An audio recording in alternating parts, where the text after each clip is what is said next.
Buona tarda, buenas tardes, good afternoon. Welcome to the fourth. Bienvenue à notre quatrième dialogue de ces dialogues MED 2030 organisés par l'Institut européen de la Méditerranée, l'IEMED, la Fondation La Caixa et le Club de Rome, dans lequel nous essaierons de voir les challenges qui sont les nôtres pour la mise en place de l'agenda 2030 dans la région euro-méditerranéenne. Il s'agit d'un débat très approprié cette semaine, car l'Assemblée générale des Nations unies se réunit à New York pendant cette première année de coopération entre l'IEMED, la Fondation La Caixa et le Club de Rome. Nous nous concentrons sur la lutte contre le changement climatique en Méditerranée, qui malheureusement a émergé en tant que point focal international. C'est un territoire vaste qui, sans une action concertée, sera gravement impacté par le changement climatique dans un futur proche, tout comme les rapports de l'IPCC et du MEDEC l'indiquent. Nous voulons apporter la voix des leaders et des experts plus près de la société civile et des citoyens. Parce que, comme nous l'avons entendu dire souvent, dans le passé, nous avons été appelés à agir, non seulement ceux qui agissent en tant que leaders gouvernementaux, mais aussi les citoyens en général. La session d'aujourd'hui est intitulée Sur la voie d'une Méditerranée plus résiliente et plus durable. Nous avons l'honneur de vous présenter notre oratrice Arika Melaite. Akima, avant tout, est une leader qui inspire. Aujourd'hui, nous manquons de leaders qui nous inspirent et elle inspire pour de vrai. En 2015, pendant la COP 21, j'ai pu la voir en action de mes propres yeux à Le Bourget en tant que vice-présidente de la COP 21 lorsqu'elle était la ministre de l'Environnement du Maroc. J'ai vu de la vision, j'ai vu du courage et j'ai vu également de l'intelligence. Vous savez combien il est difficile de mener de l'avant ces négociations multilatérales. Une année après, pendant la COP 22 à Marrakech, a été désignée comme envoyée spéciale et championne climatique de haut niveau pour la COP 22. N'oublions pas que le Maroc est le seul pays du sud de la Méditerranée qui a accueilli 2 fois les conférences climatiques internationales. En tant qu'exemple positif, je cite toujours le Maroc, qui, parmi tous les pays arabes du sud de la Méditerranée, a émergé comme un cas exemplaire dans la transition vers l'économie verte, capable d'ouvrir de nouvelles opportunités pour la création de richesses et d'emplois durables. Lorsque je viens de publier dans un article, le Maroc a bien compris que les problèmes environnementaux comme la dégradation des terres, le stress hydraulique, la vulnérabilité combinée aux limites de croissance et du manque d'emploi exige un changement du modèle économique afin de pouvoir garantir un futur plus vert. Ce pays, le Maroc, a approuvé plusieurs réformes réglementaires et législatives comme le chapitre pour l'environnement et le développement durable, une loi sur le développement durable et une stratégie nationale sur le développement durable qui peuvent servir comme exemple pour d'autres pays de la région. Mais aujourd'hui, mesdames et messieurs, nous voulons parler de toute la région méditerranéenne et de comment nous pouvons mieux placer notre région avant la COP 26 à Glasgow, qui se tiendra dans quelques semaines. Hakima, De t'accueillir parmi nous et je te donne la parole. Merci. Merci beaucoup, cher Roger. C'est pour moi un honneur d'être votre invité et je voudrais à cet effet remercier la Fondation La Caixa, l'Institut européen pour la Méditerranée et le Club de Rome. Je voudrais également vous féliciter pour l'initiative Médialogue 2030, car oui, nous avons besoin de dialogue pour réunir nos intelligences, unifier nos positions et construire des ponts entre le nord et le sud de la Méditerranée, un espace qui doit continuer à fasciner, un espace qui a fasciné pendant toute l'histoire et pendant toute son histoire, quel que soit le pays autour de la Méditerranée, il a su marqué la Méditerranée et donc nous devons continuer à fasciner. Je voudrais également vous remercier pour les mots introductifs sur mon pays, le Maroc. C'est vrai que le Maroc est leader en matière de stratégie, je dirais, et de politique environnementale durable, non seulement par les stratégies, mais il est leader par les réalisations également. Et je suis moi-même fière d'avoir été d'avoir porté la stratégie nationale de développement durable du Maroc et d'avoir fait adopter la loi sur le développement durable au Maroc. Donc oui, nous sommes, et je suis particulièrement fière des pas géants que mon pays a fait en matière de durabilité, en matière de protection et de lutte contre le changement climatique. Pour revenir à la Méditerranée, eh bien la Méditerranée est un territoire qui est riche, qui est pluriel, qui a fasciné au nord comme au sud. C'est bien le long de nos rives qu'ont fleuri les différentes cultures, les différentes civilisations qui ont donné naissance au monde que nous connaissons aujourd'hui. C'est un peu concentré d'un petit monde qui est autour de la Méditerranée. C'est autour de la Méditerranée qu'a fleuri l'art, la culture, les valeurs de liberté, de démocratie que nous défendons et que l'homme a inventé l'élevage et l'agriculture, la révolution néolithique sur laquelle est fondé l'incroyable développement des sociétés humaines. Aujourd'hui, la Méditerranée, l'une des régions les plus peuplées, avec environ 500 millions d'habitants, est une région certes développée, mais c'est aussi un concentré de force, de faiblesse et de vulnérabilité. Les inégalités entre la rive nord et sud se creusent avec des niveaux de revenus par habitant qui peuvent passer de 3 à 5, qui sont 3 à 5 fois supérieurs au nord qu'au sud. La pauvreté et l'instabilité minent certains pays de la région du sud et alimentent les flux de migration intenses qui dépassent les capacités d'accueil des pays du nord. Et donc, rappelons-nous l'instabilité syrienne et la crise syrienne qui a généré les 4 millions de migrants il y a quelques années et qui a été vécue comme une tragédie au niveau de l'Europe. Mais souvenons-nous que la migration due au changement climatique tel qu'annoncé par le GIEC serait de 250 millions de personnes à l'horizon 2050 si nous n'agissons pas aujourd'hui. Et donc, les flux de migration risquent de s'intensifier si nous n'arrivons pas à gagner le challenge des changements climatiques. Donc, les quelques 500 millions d'habitants qui vivent autour de la Méditerranée influencent les équilibres écologiques de la région. Chaque jour, nous perdons des habitats, nous détruisons des forêts, nous dégradons des fleuves et des cours d'eau, nous exploitons la vie marine, nous polluons les mers, nous perdons des espèces endémiques à la Méditerranée. Et chaque année, il y a pratiquement 220 millions de touristes qui se déversent sur les côtes méditerranéennes et ce nombre risque d'être porté à 630 millions à l'horizon 2025, ce qui stimule la construction de nouvelles infrastructures touristiques au sein de la Méditerranée.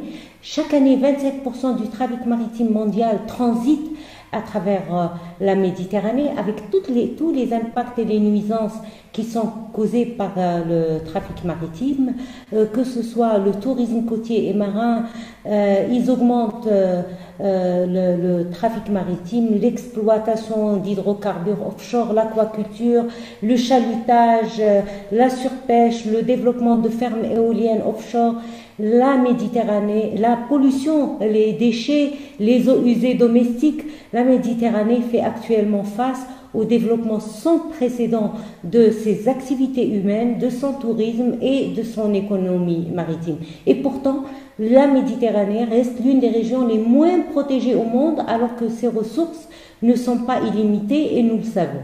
Donc la Méditerranée, comme vous le savez, a été qualifiée par le GIEC comme étant l'un des 25 points chauds qui est menacé par les changements climatiques et comme une région particulièrement vulnérable au changement climatique.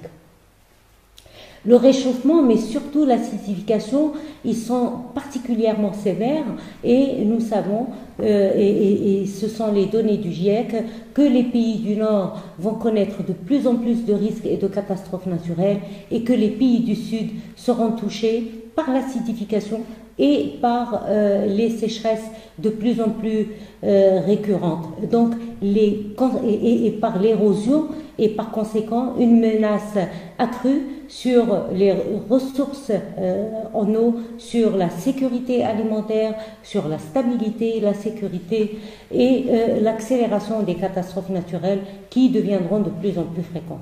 Mais si le Sud est frappé plus intensément que le Nord n'est pas épargné non plus. Durant l'été 2021, nous l'avons vu, la Turquie, l'Italie, la Grèce ou encore l'Espagne ont connu des incendies ravageux qui ont entraîné la mort de plusieurs dizaines de milliers de personnes et l'évacuation de milliers d'autres personnes.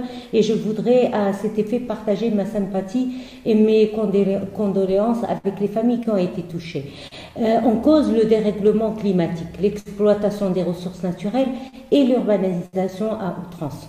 En bref, ce sont 400 millions de personnes qui sont aujourd'hui menacées au niveau de la Méditerranée.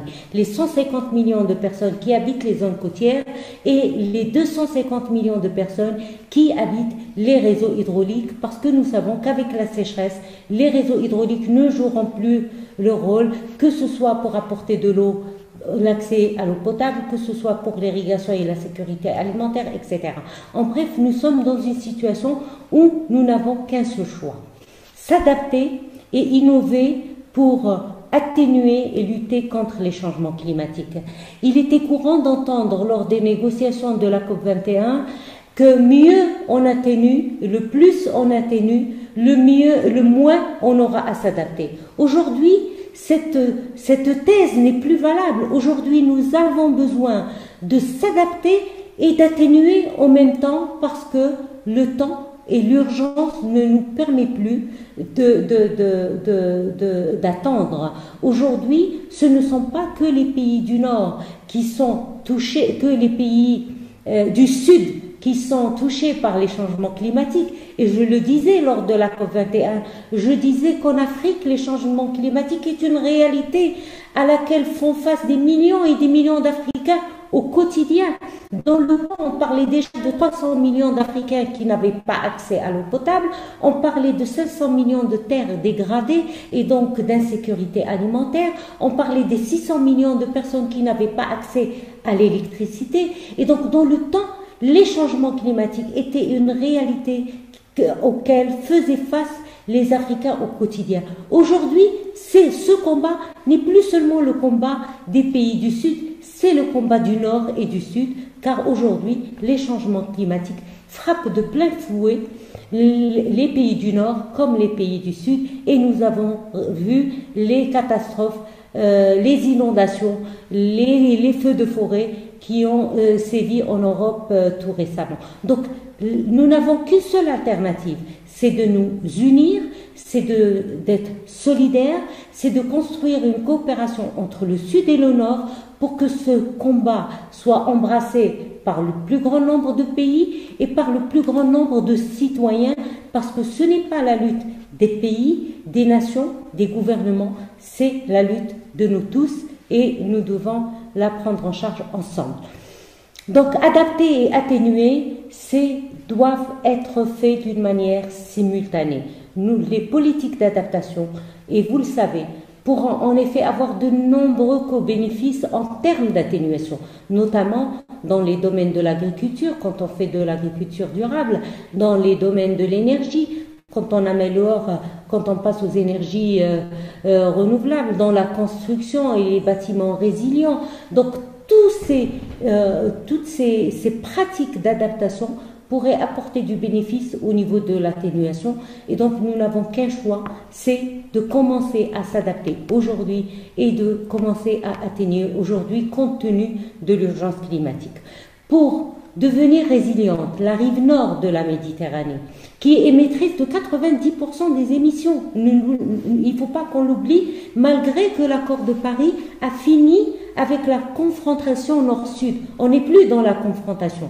Depuis l'accord de Paris, on est dans la coopération. Tous, nous devons présenter des contributions pour mitiger et pour atténuer les effets des changements climatiques. Mais n'empêche qu'il y a une réalité, c'est que la rive nord est responsable de 90% des émissions.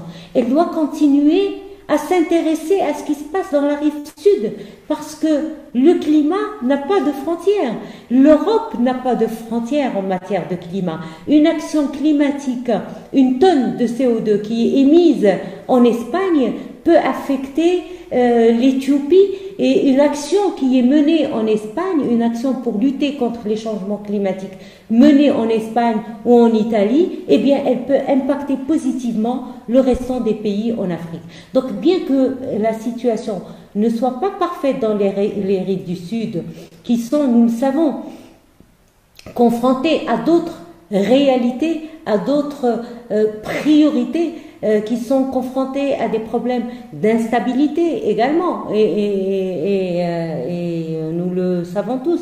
Les priorités ne sont pas les mêmes, mais la rive nord ne devrait pas oublier la rive sud, parce que ce n'est qu'ensemble qu'on pourrait dépasser et qu'on pourrait gagner le challenge et des changements climatiques et des conséquences qui sont liées aux changements climatiques, à savoir l'insécurité alimentaire qui génère des flux de migration et d'instabilité, aussi bien en Afrique que dans le nord, dans le sud de la rive méditerranéenne, que en Europe.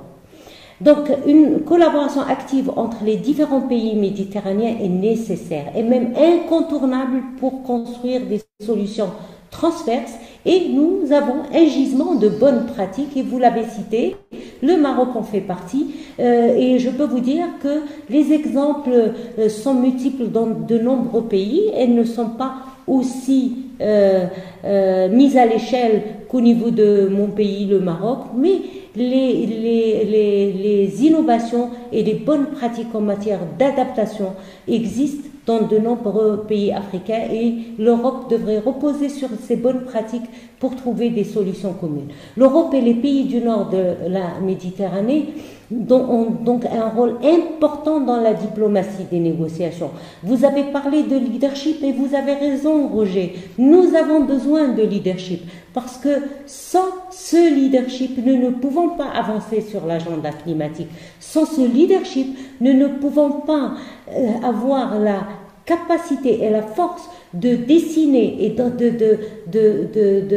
dessiner ces politiques publiques qui vont tracer la voie et la trajectoire de l'humanité vers la neutralité carbone à l'horizon 2005, que ce soit à travers les pays membres de l'Europe, et pour ne citer que la France, l'Italie et l'Espagne, qui sont des pays leaders, ou à travers l'Union européenne elle-même. Donc l'Europe a un rôle de leadership important à jouer au sein des négociations pour influencer et pousser les négociations et faire en sorte que cet accord de Paris soit mis en œuvre et que cette transformation globale soit une réalité dans le quotidien des différents pays. Rappelons que la COP26 se déroule dans un moment particulier de notre histoire commune.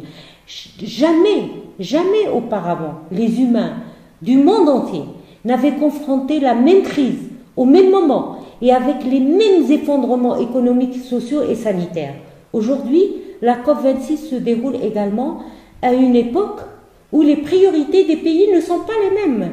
Nous savons que les récentes tragédies ont mis encore l'urgence sur la table.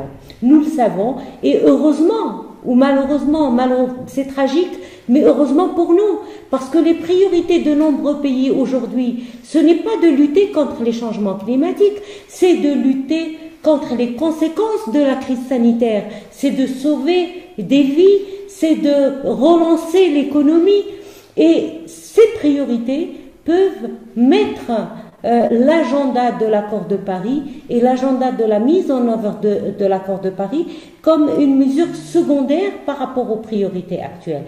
L'erreur qu'on ne devrait pas faire, parce que le Covid devrait être utilisé comme une chance et une opportunité pour une relance économique, et qui va nous amener sur une trajectoire bas carbone et qui va nous permettre de construire mieux plus vert et plus durable. L'Europe parle du nouveau deal, de New Green Deal.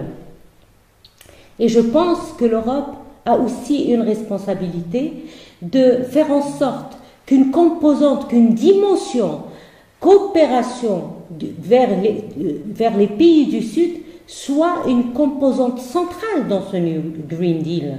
L'Europe, il n'y a aucun pays du monde qui peut à lui seul, et il n'y a aucune agglomération du monde qui peut à elle seule combattre les changements climatiques si nous ne le faisons pas dans le cadre d'une vision et d'une vision globale et intégrée, notamment pour la Méditerranée, une vision méditerranéenne, une stratégie méditerranéenne de lutte contre le climat. Je ne dis pas que rien n'a été fait.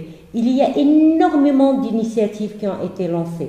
Il y a des stratégies qui ont été lancées. Il y a des institutions qui sont très actives, dans la vôtre, et je vous remercie pour cette invitation, dans l'UPM, je les citerai tout à l'heure. Donc de nombreux acteurs sont très actifs pour faire en sorte que la Méditerranée puisse être préparée pour lutter contre les changements climatiques et pour mettre en œuvre l'accord de Paris et lancer cette nouvelle civilisation qui est une civilisation bas carbone.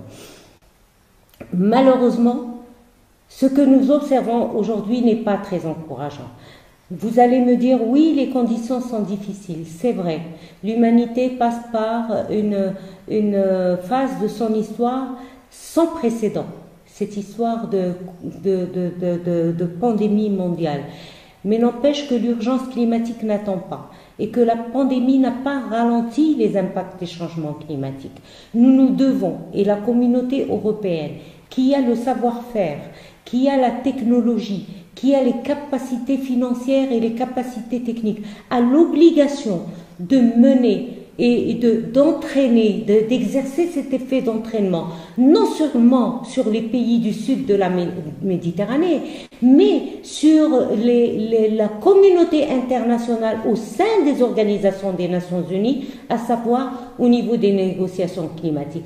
Donc, la communauté internationale, l'Union européenne, les pays de l'Union européenne et les pays du nord de la Méditerranée ont une grande obligation, ont une grande responsabilité lors de la COP26. Parce que lors de la COP26, ils vont devoir d'abord montrer leur volonté politique pour combattre les changements climatiques. Et cette volonté politique n'est visible qu'à travers le renforcement de leurs ambitions et l'augmentation de leurs ambitions. Aujourd'hui, les ambitions telles qu'elles se présentent nous porteront à 3 degrés. C'est ce qui serait catastrophique, non seulement pour les pays du Sud, mais catastrophique pour l'humanité à l'horizon 2100.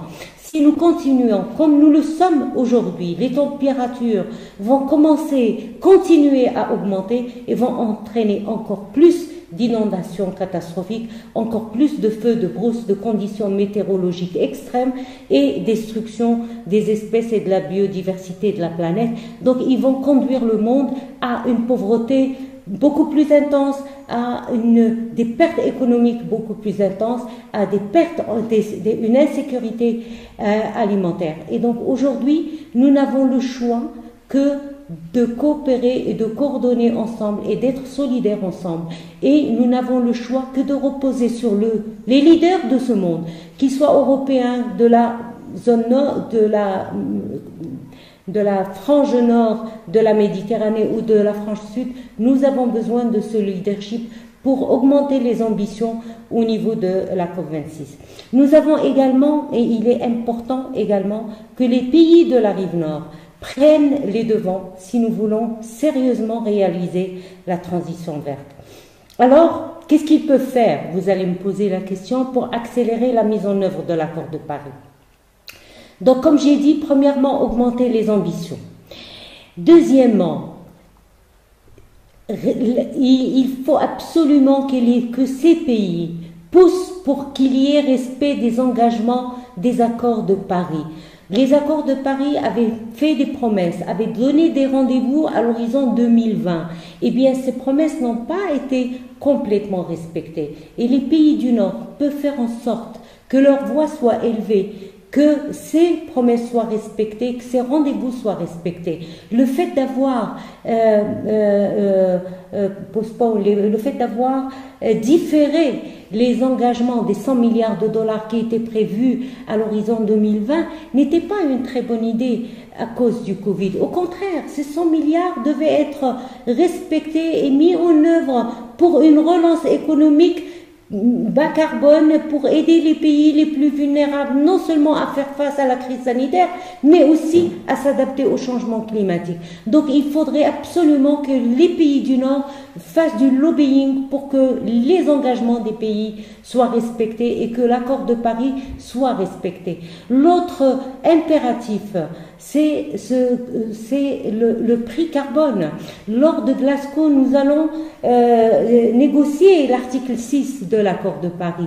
Et le prix carbone et définir le mécanisme carbone. Je pense que ce mécanisme est transformationnel et solvateur parce que grâce à ce mécanisme, des fonds pourraient être constitués, des fonds qui peuvent booster l'innovation, qui peuvent booster la transformation globale, qui peuvent permettre de réduire le gap financier qui existe au niveau de l'adaptation.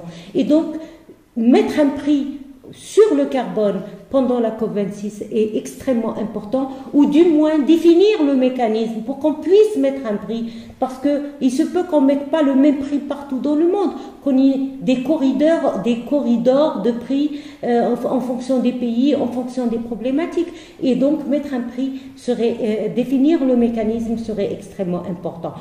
Donc, pour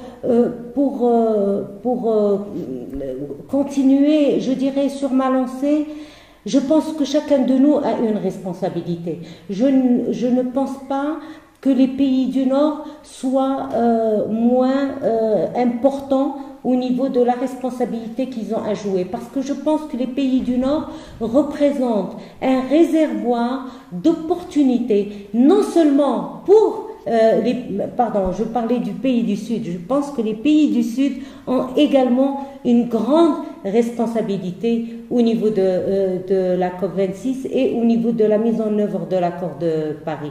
Les pays du Sud représentent ce réservoir de soleil, ce réservoir de ressources naturelles, ce réservoir de projets, parce que si les infrastructures qui existent dans le Nord, si les constructions qui existent dans le Nord, si la technologie existante dans le Nord est difficile à changer complètement pour épouser l'accord de Paris et les exigences de l'accord de Paris, eh bien dans le Sud, nous avons cette opportunité de construire bas carbone, d'investir bas carbone, mais nous avons besoin de cette coopération internationale. Nous avons besoin de cette volonté politique internationale. Les gouvernements peuvent faire beaucoup simplement en envoyant un signal qui est clair et crédible, en transformant leur politique publique pour transformer l'économie, de l'économie actuelle à l'économie verte, de la finance actuelle à la finance verte, de la fiscalité actuelle à la fiscalité verte. Et ce message est extrêmement important parce que ce message va impulser une dynamique auprès du secteur privé, va donner confiance au secteur privé pour qu'il investisse, va donner confiance aux banques pour qu'ils changent leur système de régulation et va impulser une dynamique qui va nous mettre sur la trajectoire de l'économie bas carbone. Donc nous allons à la COP26 avec un espoir que tous les gouvernements auront suffisamment de courage pour mener ces politiques publiques au niveau de leur pays, pour unir leur message aussi bien en Europe, au niveau du pourtour méditerranéen, que dans le monde, pour unir leur message pour qu'on aille réellement vers l'action parce que l'urgence climatique est là. Donc, ce que peuvent faire les pays de la Méditerranée, c'est d'appeler à ce que les gouvernements s'engagent à mettre en œuvre des politiques cohérentes, notamment en ce qui concerne les subventions au charbon et combustibles fossiles. On ne peut plus se permettre aujourd'hui d'appeler à la transition verte, mais de continuer par ailleurs à financer les énergies fossiles. On ne peut plus se permettre aujourd'hui de vouloir être le leader et le donneur de leçons, mais continuer à héberger des installations de charbon ou à investir dans le cadre de la coopération des installations à charbon. Donc aujourd'hui, nous avons besoin d'une cohérence au niveau de la politique internationale et nous avons besoin de ce leadership. Et plus que tout, aujourd'hui, nous avons besoin que la Convention des droits humains porte en son sein le droit à un environnement sain. Et c'est pour ça qu'au sein de l'Internationale libérale, j'ai créé le premier comité de justice climatique qui travaille aujourd'hui en étroite collaboration avec ALDE Parti, avec l'Alliance des libéraux européens, pour faire intégrer cette notion de droit à l'environnement sain au niveau de la Convention des droits humains et des Nations Unies. Je pense que ce n'est qu'ensemble, en étant société civile, business, territoire, institut international, banque et gouvernement, ce n'est qu'ensemble qu'on peut combattre et qu'on peut battre le défi des changements climatiques. Et l'Union, la Méditerranée, se doit d'avoir une voie commune, d'avoir une position commune et d'avoir un leadership qui va porter sa voix au niveau des institutions onusiennes et au niveau de l'arène de l'UNFCCC lors de la COP26. Pour finir, je voudrais vous dire combien le concept de découplage absolu a été inimaginable pendant toute l'histoire de l'humanité. Jamais, en tant qu'être humain, on a été demandé de faire un tel effort. Jamais, en tant qu'être humain, on a été demandé de tout changer. Parce que c'est quoi l'accord de Paris? Il s'agit de changer la manière de produire, de changer la manière de consommer, de changer nos pratiques au quotidien, de changer nos choix de consommation. Et donc il s'agit de changer de culture et de changer de civilisation et d'aller vers cette civilisation bas carbone. Jamais, en tant qu'être humain, nous avons été demandés de faire cet effort. Mais aujourd'hui, cet effort est vital. Il s'agit de vie ou de mort. Des milliers et des millions de personnes au quotidien sont confrontées à la mort à cause de nos choix de consommation, à cause de nos choix de production. Et aujourd'hui, nous avons besoin de ce leadership. Le monde des pays les plus vulnérables nous attend et attend le leadership des pays du Nord. Nous avons besoin de ce leadership. Et nous avons besoin non seulement des gouvernements, nous avons besoin de la société civile, nous avons besoin des acteurs non étatiques. Et je voudrais au passage remercier tous les acteurs non étatiques, et notamment mes hôtes aujourd'hui qui sont actifs et qui continuent à impulser le débat et à impulser cette dynamique et à créer cette dynamique. Parce que ce n'est pas un agenda gouvernemental, le climat.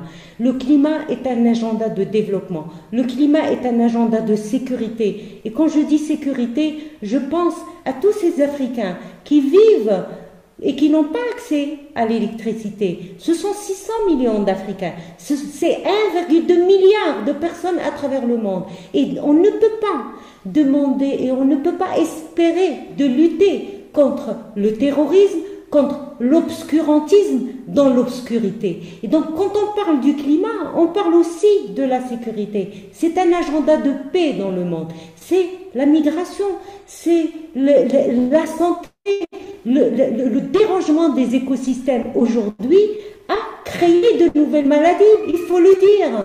Qui nous dit que la pandémie Covid-19 n'a pas comme origine le climat? Qui est le scientifique qui peut prouver aujourd'hui que le Covid-19 n'est pas en relation avec la perturbation des écosystèmes au niveau mondial?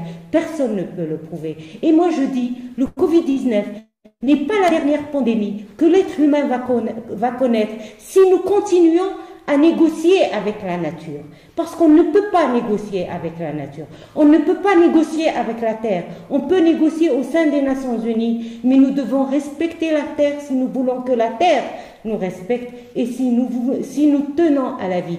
Parce que la terre existera, qu'on soit là ou qu'on ne soit pas là. Donc aujourd'hui, oui, c'est un agenda de citoyens.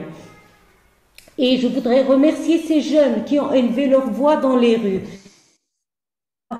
L'agenda de la future génération de cette génération qui devra subir les conséquences de nos actions politiques et de nos choix politiques aujourd'hui.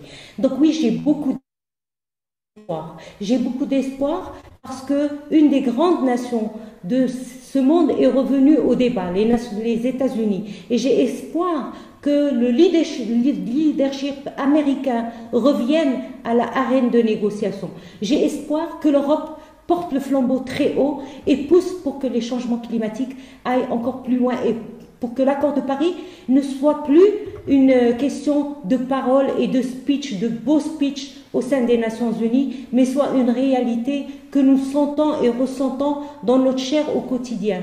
Que les gens ne souffrent plus à cause des changements climatiques, ne perdent plus leur toit à cause des changements climatiques. J'ai espoir que la Chine va contrebalancer les effets de ces pays producteurs de fossil fuel et que demain, elle portera également l'innovation et viendra en collaboration avec la Grande-Bretagne, avec l'Union européenne et avec les États-Unis pour défendre les intérêts des pays les plus vulnérables, les intérêts de l'humanité. Oui, j'ai espoir qu'on pourra changer avec la COP26. Nous avons dit que la COP21 était la COP de la Constitution. Nous avons élaboré l'accord et adopté l'accord de Paris. Nous avons dit que l'accord 22 était l'accord de l'action. Mais depuis la COP22, où nous avons créé le partenariat de Marrakech, nous sommes dans l'espoir de voir de l'action et il n'y en a pas suffisamment. Donc j'appelle tout le monde à agir et agir maintenant. Merci. Thank you so much, Hakima. Merci beaucoup, Hakima, pour une contribution si inspiratrice et complète. Vous avez été très pragmatique, mais en même temps, vous avez été très ambitieuse en même temps et vous avez mis de la passion dans les mots que vous avez prononcés aujourd'hui. C'est la Hakima dont je me souvenez lorsque nous nous sommes rencontrés à la COP 21 à Paris, qui a été un processus de négociation très long et difficile. Avant que nous ne passions aux questions, j'aimerais résumer avec deux ou trois idées ce que vous venez de dire parce que j'ai pris beaucoup de notes. Tout d'abord, je pense que vous avez décrit la situation, surtout la situation des inégalités, depuis plusieurs perspectives.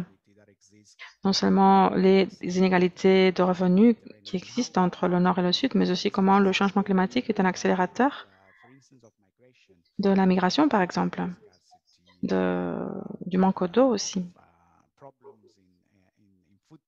Les problèmes concernant la production alimentaire, la dégradation des terres, entre autres.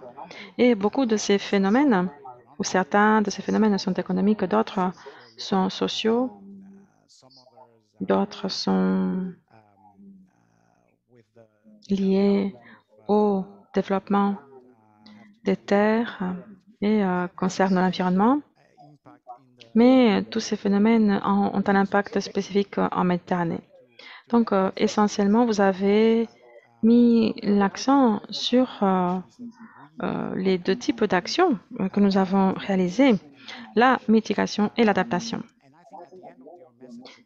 Ou l'atténuation. Et je pense qu'à la fin de votre message, ce que vous avez dit, c'est nous sommes concentrés sur l'atténuation plutôt que sur la mitigation, parce que nous pensions que c'était comme ça qu'il fallait faire, mais quand nous regardons la réalité aujourd'hui, nous devons nous dire que c'est peut-être trop tard pour l'atténuation.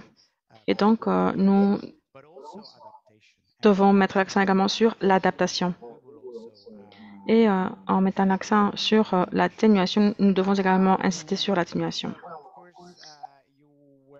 Bien sûr, vous avez lancé un appel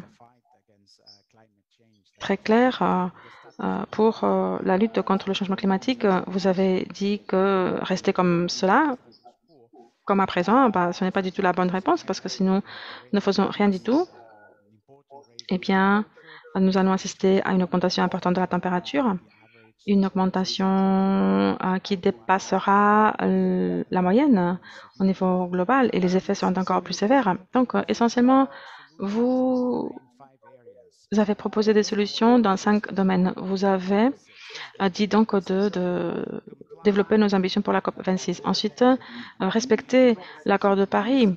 Cela fait 6 ans de l'accord de Paris, depuis la signature de l'accord de Paris. Entre-temps, les États-Unis ont quitté les accords de Paris. Maintenant, ils sont de retour. Et peut-être vous pourriez commenter quel sera, d'après vous, le rôle des États-Unis maintenant qu'ils sont de retour dans l'accord de Paris. Mais l'un des engagements importants qui a été pris, à savoir cette promesse de 100 milliards de dollars, eh bien, ceci a été arrêté à cause du Covid. Et ce que vous avez dit, c'est non, nous devons respecter l'engagement initial. Et puis aussi, le prix carbone. Vous avez parlé également du transfert technologique en quelque sorte. Et puis, très important, dans notre région, développer les subventions pour l'énergie verte. Parce que la situation est terrible, non seulement au sud, mais au nord. Les investissements concernant les infrastructures de gaz naturel. Il y a des banques publiques qui continuent à soutenir ce type d'investissement et des gouvernements aussi. Moi, je suis pour l'énergie en gaz naturel, mais je suis d'accord pour dire que ce type d'investissement devrait s'arrêter. Donc, essentiellement, nous devons agir, les Méditerranéens, nous devons agir d'une seule voix. Et au moins, c'est ce que nous allons proposer. Et nous sommes très contents de partager les mêmes vues avec vous. J'ai quelques questions pour vous. Et je vais m'arrêter sur cela parce que nous voulons écouter vos réponses. Alors, Ahmed demande, êtes-vous optimiste par rapport à un résultat positif de la COP 26 et qui relève les challenges dont vous avez parlé? Bon, je pense que j'ai déjà répondu à cette question. J'ai dit qu'en essence, je suis optimiste. La COP 26 aura lieu à un moment très important dans notre histoire avec la pandémie. La diplomatie est très difficile, les mouvements sont très difficiles parce qu'on se demande si on pourra voyager ou pas. Et puis aussi l'impact économique et social de la pandémie est très dur. Et il est très difficile pour moi de vous dire si les leaders du monde entier vont placer le climat au premier point de leur liste de priorités. Mais maintenant, les États-Unis sont de retour. L'Union européenne est en train de faire de la pression. La Chine aussi. Et apparemment, il y a une croissance des ambitions, mais oui, cette COP 26 n'est pas une COP facile. Et j'espère que les nations seront d'accord pour lutter contre le changement climatique, pour aller de l'avant vers la neutralité climatique avec la relance de l'économie mondiale. Il est difficile à dire. Cependant, il est difficile de confirmer cela, mais je suis optimiste, effectivement. Oui, c'est toujours bien de rester optimiste. Bayan de Tunisie aussi, quels sont les engagements des partis ayant remporté les élections du Maroc dans le domaine de l'action climatique? est-ce que ces questions qui a été abordée durant la campagne, est-ce que c'est une question qui a été abordée durant la campagne électorale?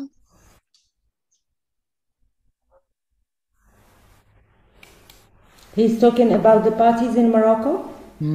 Exactement. Il parle des Our partis elections in Morocco. au Maroc, de nos élections au Maroc.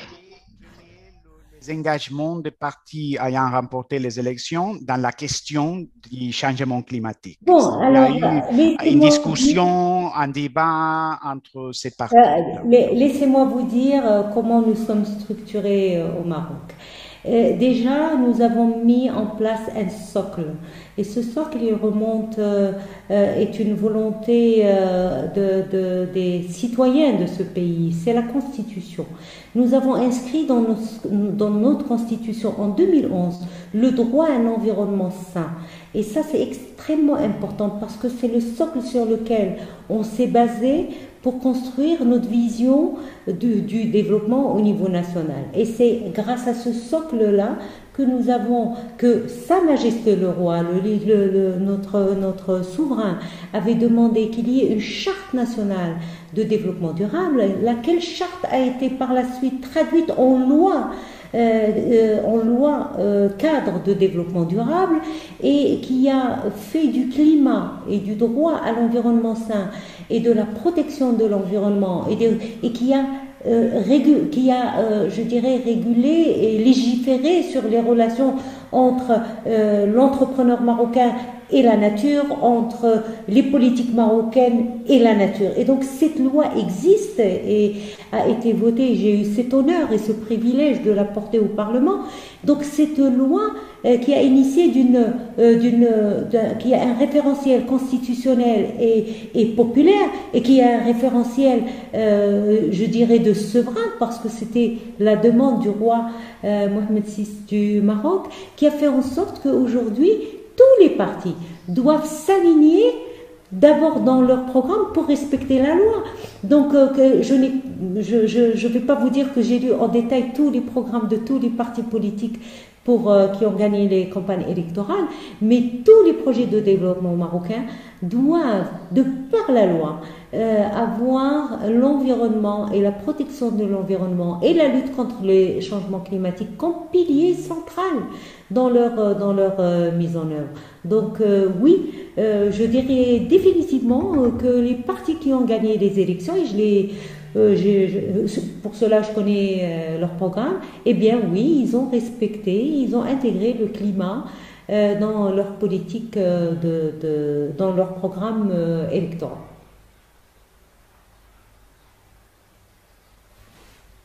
I'm not hearing you. You are muted. D'accord. So we have another question. This one Nous avons une autre question d'Emmanuel de la France qui dit quels sont les besoins par rapport à l'assistance économique pour les pays du sud de la Méditerranée et comment peuvent-ils bénéficier du pacte vert européen dont vous avez parlé pendant votre intervention et la nouvelle agenda européenne pour la Méditerranée que la Commission a lancée en février dernier. Vous savez,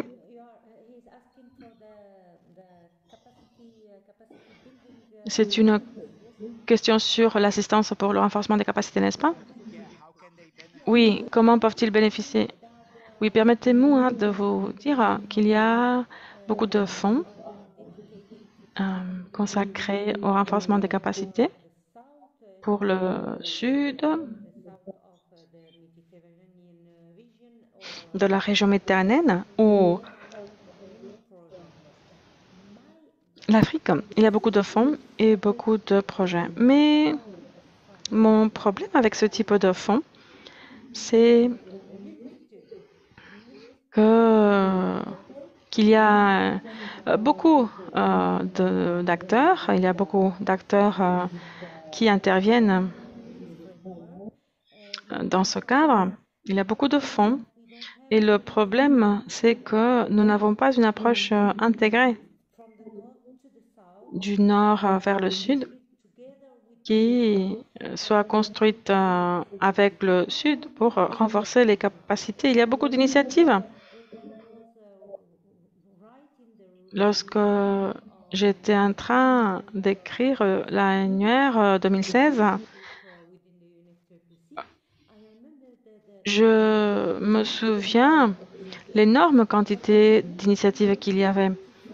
Nous devons nous concentrer et intégrer toutes les initiatives existantes et avoir un cadre dans lequel nous puissions agir, les différents pays, etc.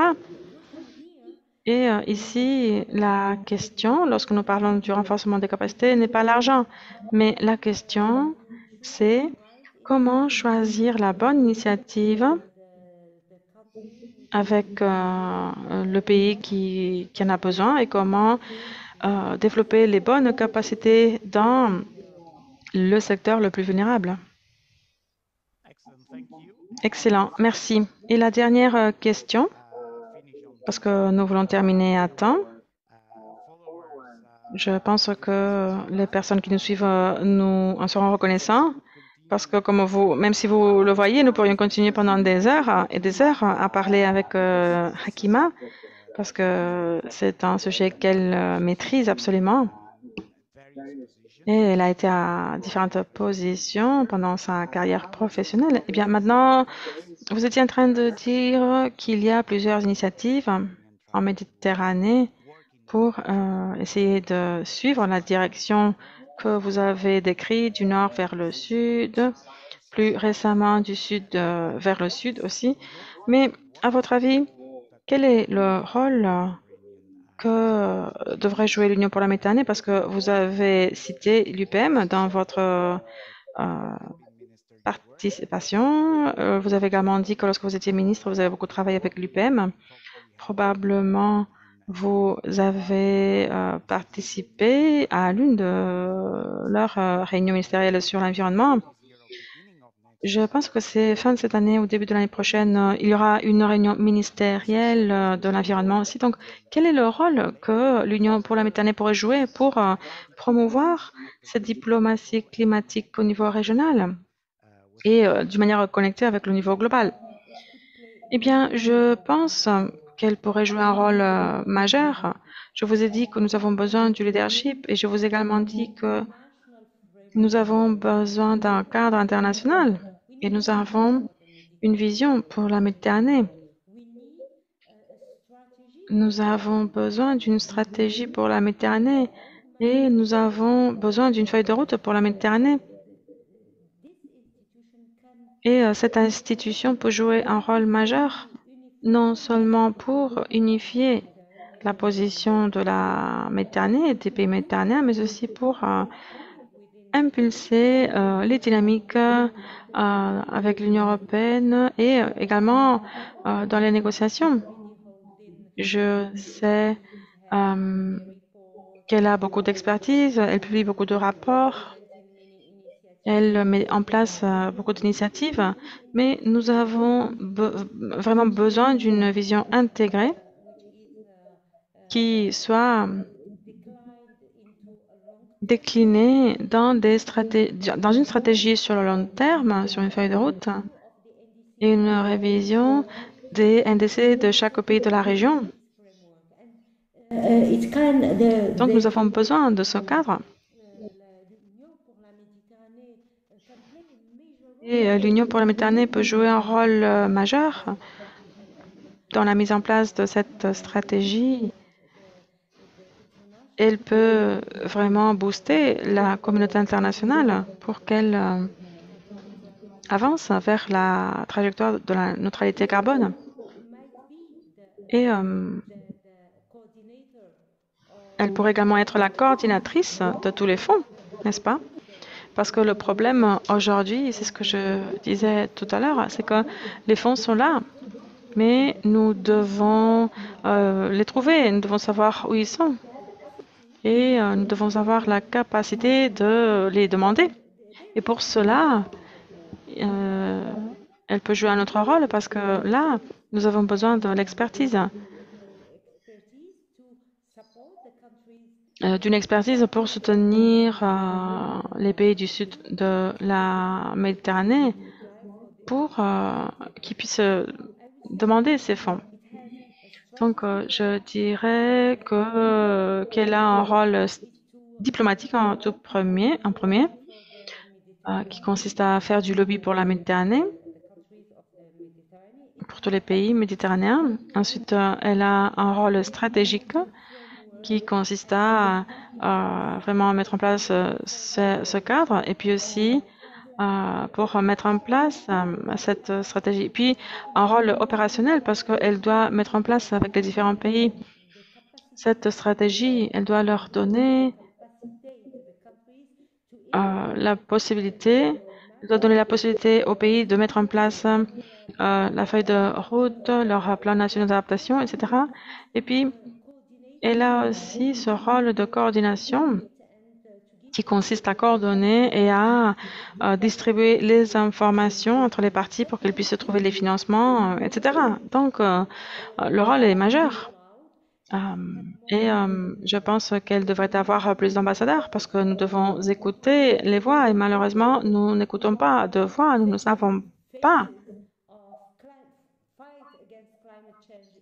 Nous ne connaissons pas quels sont les visages de la lutte contre le changement climatique dans cette institution. Nous devrions les voir, nous devrions les écouter.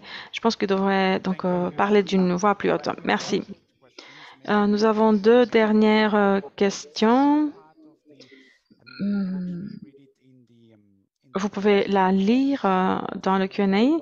Il s'agit d'un commentaire plus une question. Malheureusement, nous ne pouvons pas donner la parole aux personnes qui nous suivent. Donc, ils ont seulement la possibilité d'écrire leurs questions. Mais je pense que je vais prendre cette dernière partie de la question qui est intéressante, qui dit propre pays du Maroc et des autres pays du reste de la Méditerranée, si vous deviez être critique vis-à-vis de cette région, en quoi consisterait cette critique précisément? So the question is, well, we know that there are countries like Entonces, la pregunta es, nous savons qu'il y a des pays comme le Maroc qui font des efforts dans cette direction, d'autres pays comme l'Égypte, la Jordanie. Donc, malgré tout cela, si vous deviez être critique par rapport à la région, qu'est-ce que vous diriez? Oh, une question bien difficile parce que à chaud comme ça, je répondrais, je dirais ce qui me dérangerait le plus et je serais critique sur les inégalités sociales et sur la mauvaise distribution de la richesse dans nos pays en général. Ça, c'est ce que je dirais. Les inégalités sociales et les inégalités devant les opportunités. L'accès à l'éducation, l'accès au digital, l'accès à la santé. Je parle en général au niveau des pays du Sud. C'est ce qui fait, au fait, je dirais, le malheur de la région où cette instabilité, ça ne concerne pas forcément le Maroc, je parle des autres pays où nous avons vécu, où nous avons vu beaucoup d'instabilité, beaucoup de réactions et de manifestations de jeunes qui appellent à la dignité, qui appellent à l'accès à l'emploi, à l'accès... Mais je résumerai tout ça dans l'accès aux inégalités et je dirais que les changements climatiques en est un facteur exacerbant et c'est pour ça que la responsabilité des pays du Nord, c'est de veiller au moins à lever cette contrainte qui est indépendante du développement des pays du Sud. Les pays du Sud de la Méditerranée n'ont pas été à l'origine de la pollution qui a généré les changements climatiques. Nous ne sommes pas des émetteurs. Nous avons nos problèmes. Nous avons déjà des problèmes pour les résoudre. Donc si en plus ces problèmes sont aggravés par les changements climatiques, ce n'est pas juste. Et donc oui, lutter contre les inégalités dans toutes ces dimensions est la priorité si nous voulons prospérer au niveau de notre région de la Méditerranée du Sud. Thank you so much, Hakima. And with these final words, merci beaucoup, Hakima. Nous allons conclure sur ces derniers mots. Avant, nous vous remercions. Nous savons que vous avez un agenda assez serré au Maroc. Nous sommes désolés parce que vous n'avez pas pu venir à Barcelone, mais je suis sûre que l'année prochaine, lorsque la situation reviendra dans la normale, nous vous inviterons pour venir à Barcelone dans les installations de la Fondation La Caixa, dans le palais Macaya, pour parler de cette question et d'autres questions. Mais en attendant, voilà, nous vous remercions et je vais vous demander une dernière chose. S'il vous plaît, ne perdez jamais votre passion, Merci la beaucoup. passion de votre discours, parce que votre passion, disons, nous nous joignons à vous grâce à cette passion. Nous avons besoin de passion sur les Merci. visages et dans les discours de nos leaders. Et nous vous sommes très reconnaissants pour cette passion que vous avez partagée avec nous. Même si c'était trop court, c'était seulement 1 heure aujourd'hui. Mais voilà, merci beaucoup. Et je remercie également toutes les personnes qui nous ont suivis sur Zoom et sur YouTube. Merci à vous, Roger, et merci à l'assistance, merci aux interprètes, merci à tous. This program, you will be able to see. Vous pourrez voir ce programme dans le site web de la Fondation La Caixa et de l'IEMED. Et nous allons nous retrouver le mois prochain avec le secrétaire général de MedCité, qui est le réseau méditerranéen des villes. Nous avons des villes marocaines, mais aussi des villes espagnoles, italiennes, jusqu'au Liban et même la Jordanie. Donc voilà, suivez-nous sur le site web de la Fondation La Caixa et de l'IEMED. Et voilà, à très bientôt. Merci beaucoup. Merci à vous, au revoir. Au plaisir de vous rencontrer une autre fois. Au revoir.